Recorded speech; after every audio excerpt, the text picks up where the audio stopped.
Oui, donc je parlais de la mondialisation du Congo. Pourquoi j'ai fait cette proposition? Parce que la mondialisation, ça va nous ramener la paix au Congo. Parce qu'il y a plus de 10 000 morts qui sont trépassés au Congo, mais la communauté internationale reste sans boucher. Cela veut dire, ça veut dire ce que ça veut dire. Ça veut dire qu'ils s'en contrefichent de nous. Alors, il faut maintenant travailler la tête pour essayer un peu de chercher la paix et l'émergence même du Congo.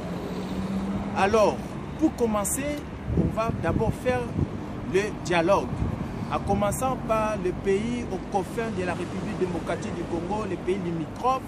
Il y en a 9 pays qui nous entourent. Après ces 9 pays, on peut maintenant dialoguer avec l'Afrique du Sud. Après l'Afrique du Sud, on parlera avec la communauté internationale. Précisément la Belgique. Nous allons demander aux Belges, que pensez-vous pour la République démocratique du Congo? Après, on va parler avec les Occidentaux et la communauté internationale pour ramener au pays de bien-être de la population, la démocratie et liberté fondamentale. Pour vous informer, au pays, nous regorgeons 52 sortes de richesses. On a seulement exploité 10 sortes de richesses de minéraux, sol et sous-sol. Donc c'est pour vous dire, il reste sans broncher la communauté internationale parce qu'ils ont un plan planisphère contré sur la République démocratique du Congo. Maintenant, on va négocier avec eux le pays occidentaux pour qu'ils viennent maintenant traiter avec nous. Après avoir dialogué avec tous ces pays-là, on va maintenant traiter ces projets et faire un vrai traité. Ce n'est pas les traités qu'on a vu, nos frères ont pu contracter ici. Concernant les traités de Nice. Voilà, je suis devant l'hôtel dont le fameux hôtel qu'on appelle, si le caméraman peut filmer, l'hôtel Palais de la Méditerranée, là où nos frères congolais étaient logés et nourris. Concernant les traités de Nice, le caméraman, je ne sais pas si vous pouvez filmer ici avant d'abord d'analyser, de décortiquer notre émission. Voilà, si vous pouvez filmer ici. Parce qu'il y en a beaucoup qui font de bruit, de brouhaha pour rien. Voilà les traités. C'était publié samedi le 18 février 2012, Nice matin. Et voilà, ici, je vous montre. En haut, il y a le président de tout le pays. À gauche, il y a Attila. Attila, c'est Kagame. Il y a Kagame, il y a Museveni. Il y a Sarkozy ici, il y a tous les pays de présidents africains ici et les Européens. C'était sous le même titre. Vous pouvez descendre en bas. Regardez, c'est le fameux traité. C'est le monsieur Tshibanda.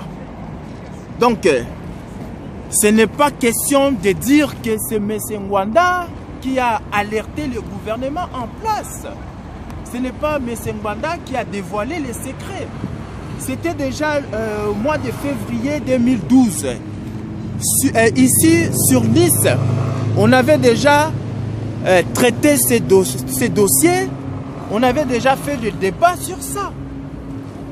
Aujourd'hui, je n'arrive pas, je ne piffe pas de voir des comportements de nos de Congolais, je ne sais pas comment je peux dire, mais ça me fait beaucoup du mal. Je suis vraiment abasourdi de voir des gens en train de faire des gabégies, des grabiges, des dissensions, de créer des factionnements sectoriels, des factionnements régionaux.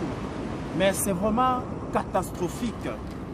Moi, je vous exhorte de rester calme parce que c'est un traité de polichinelle. Ce n'est pas un secret. Si vous étiez ignorant, vous n'étiez pas au courant de ça, il faut vous taire parce que ce traité a été déjà publié, ce traité était déjà connu de tout le monde. C'est pour cela, M. Ngwanda, je ne sais pas quelle raison il a publié cela, mais ce n'était pas un secret. Ngwanda n'a pas vendu la mèche. Et ce qu'il a dit, ce n'est pas raison de jeter, de lancer des invectives contre Ngwanda ou contre M. Tshisekedi. Il faut savoir que M. Ngwanda a fait un travail énorme, colossal. Il a éveillé la population, surtout la diaspora. Et concernant M. Tshisekedi, M. Tshisekedi et l'IDPS, je demande le membre de l'IDPS de ne pas faire la confusion entre Tshisekedi et IDPS. Parce que Tshisekedi, c'est un symbole. Tshisekedi, c'est notre leader pour libérer la République démocratique du Congo. Parce qu'aujourd'hui, je vous donne un exemple. Si Tshisekedi est candidat dans une commune, tout le monde votera Tshisekedi. Mais si un membre de l'IDPS est candidat dans une commune, seulement les membres de l'IDPS qui voteront le candidat. Mais ce n'est pas tout le monde. Donc c'est pour vous dire de ne pas faire la dissension des décisions entre nous, le peuple congolais. C'est pour cela que je vous demande seulement, tous ensemble, nous ferons la différence. Nous devons rester unis.